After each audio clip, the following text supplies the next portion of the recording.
Konya.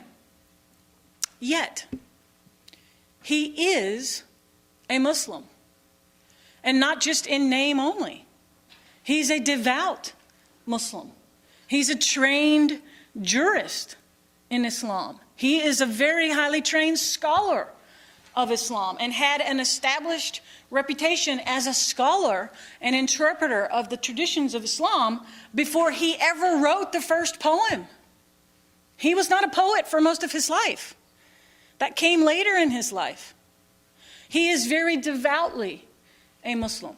He's not culturally a Muslim only. He is in his heart believing as an observant, practicing Muslim. So what I think is really valuable for us here is that we see in Rumi someone who is himself a devout Muslim, committed Muslim, but with others, with Jews and Christians and Hindus and Buddhists, a devout Muslim with others. I think this is a very important maxim, and it's a lesson that we can take for ourselves, living here, living anywhere in this global world, but especially in a place like Houston, Texas, the fourth largest city in America. We've got the faithful of almost every living religion here in this town. We are to be ourselves, whoever we are, as Christians, as Muslims, as Jews, and be that, but with others. Not being ourselves against others. Being ourselves trying to change the others.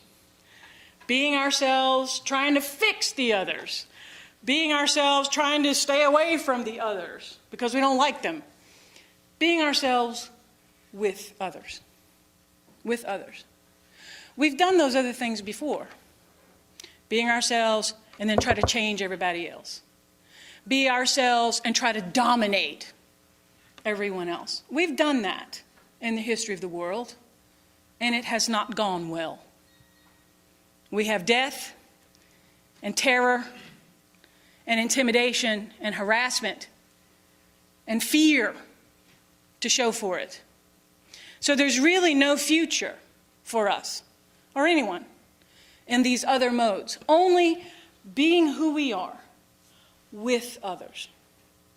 That's really the only thing that has a future for us. That way we get to be who we are. We believe what we believe. We practice our commitments. We run our lives the way we believe in our deepest principles. And we do that in community with others. That is our destiny, as I said a little bit ago. It is our destiny to share the planet with people who will never, ever believe the way we do. They will never, ever worship the same God, maybe, that we do. They will never, ever worship a God at all, perhaps.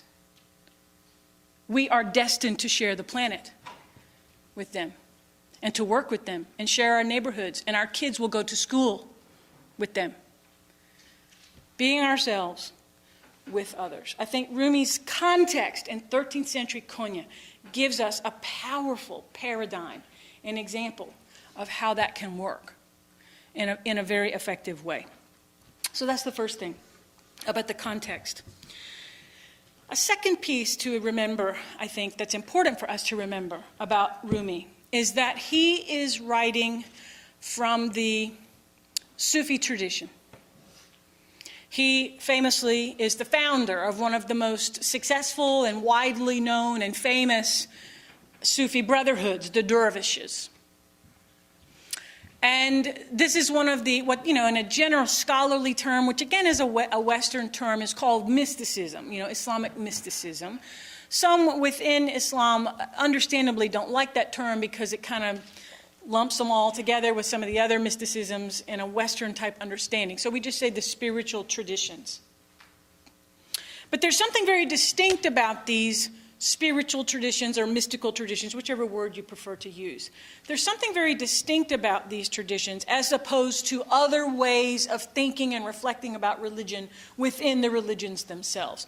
And I say this to you, I can speak about this a little bit personally. My area of specialty in religious studies is philosophy of religion. And so every year, the major professional conference of scholars in religious studies is the American Academy of Religion. And it meets once a year around in November. And about 10,000 people go to it. Most people who are professors or whatever in religious studies at universities and things. Calvin and I have gone together before to this conference. And so what happens when you go to this conference is there's hundreds of papers. It lasts 4 days, and there's hundreds of papers being presented all the time. And there's a whole room the size of a football field or soccer field that has books and things, you know. So anyway, if you go to the philosophy sections, the people that are like me, that have a specialty in philosophy, and you go into those sessions where people are reading papers, pretty quickly you see people they start to debate with one another, and they're beating the table, and they're arguing, and their veins are popping a little bit, and they're spitting, and they're getting very adamant, and they're arguing over these little texts, and they're pounding, and they're very upset, you know? And so you just say, okay, yeah, I'm in a philosophy section. Then you go over to one of the so-called mysticism sections or spiritual traditions sections. And there you walk in there, and you see people, you know, you see there's some Sufis there, and then there's some Buddhists, and then maybe there's some yoga people, and then the Hindus, and maybe some Kabbalah people, you know, from the Judaism are there, and somebody's up giving a paper, and they say whatever they say, and then the rest of the crowd, the Jews and the Buddhists and the Muslims and all of them sitting there are like, yeah, I agree with that. They just sort of squint their eyes a little bit, and they just look really deeply at that person, and they say, yeah, I've had that experience too. And then the Buddhist will get up and give a paper saying completely the opposite thing. And everybody says, that is so true. I feel that in my heart that that's right. This points to a very real difference and a real distinction in the spiritual/mystical traditions. The knowledge that is gained in this type of spiritual path is not dogmatic. It's not lists of truths or dogmas or propositional type truths that you fight about and that you argue logically, and you do that. I mean, there's a time and a place for that. But here, this is a type of knowledge that is more intuitive. It doesn't come through here, it comes through here. It's not so much to be known rationally as it is to be experienced in the heart, in the gut, in the inner self. It's felt rather than thought. Thinking happens, but only after there's a profound experience of the divine, an experience of love, an experience of connection, some sort of powerful experience that somehow rings a bell inside us. And you can't fight about that, or you're not inclined to fight about that. It pushes us to just simply listen to each other and hear that and receive each other. It doesn't mean if we're Muslim, we convert to Buddhism. Of course not. It doesn't mean that they convert to Islam.